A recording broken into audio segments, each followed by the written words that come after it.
Hello, నేను మీ హన్మకొండ పిల్ల. చూడండి, చూస్తూనే ఉండండి ఆర్వి బ్లాగ్స్. చూస్తున్నారు కానీ లైక్ చేయట్లేదు. ప్లీజ్ లైక్ చేయండి. ఇప్పుడు చేస్తుంది మడుగప్పాలు. కిలో శనగపప్పు తీసుకొని 2 కిలోల బియ్యం కలిపి పిండి పట్టించుకోండి.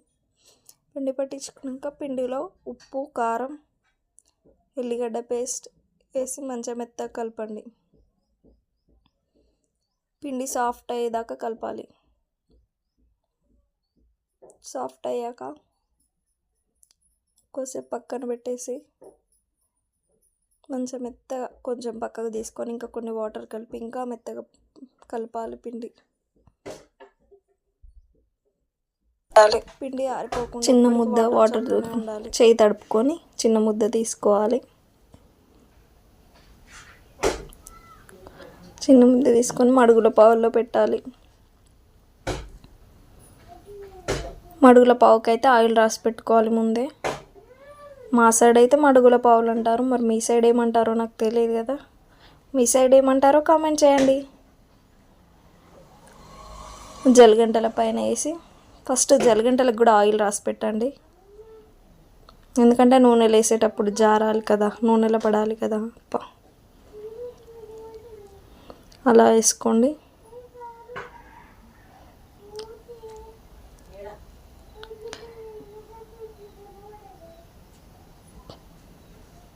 ఆయిల్ అది చిన్నగా తీసుకొని చిన్న పిండి ముద్ద నూనెలో వేయాలి. నూనె కాగిందో లేదో చూడడానికి.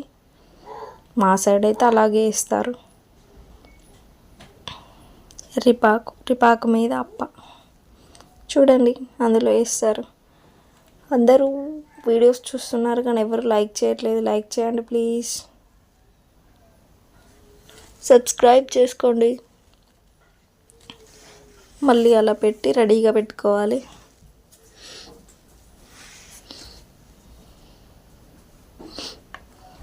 ఒక్కొక్క కప్ప నూనెలో వేయాలి.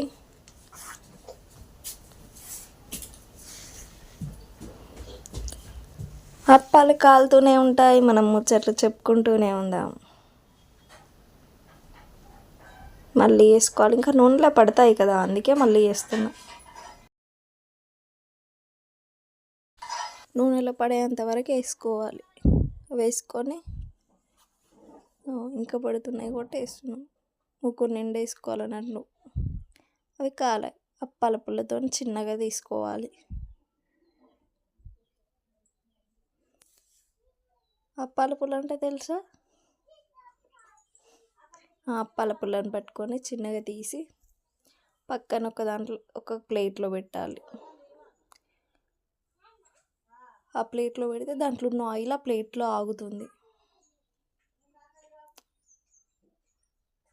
ప్లేట్లో అన్నీ తీసి పెట్టాక తర్వాత ఇంకొక గిన్నెలో వేయాలి. Thank you. లైక్ చేయండి, షేర్ చేయండి, సబ్స్క్రైబ్ చేయండి.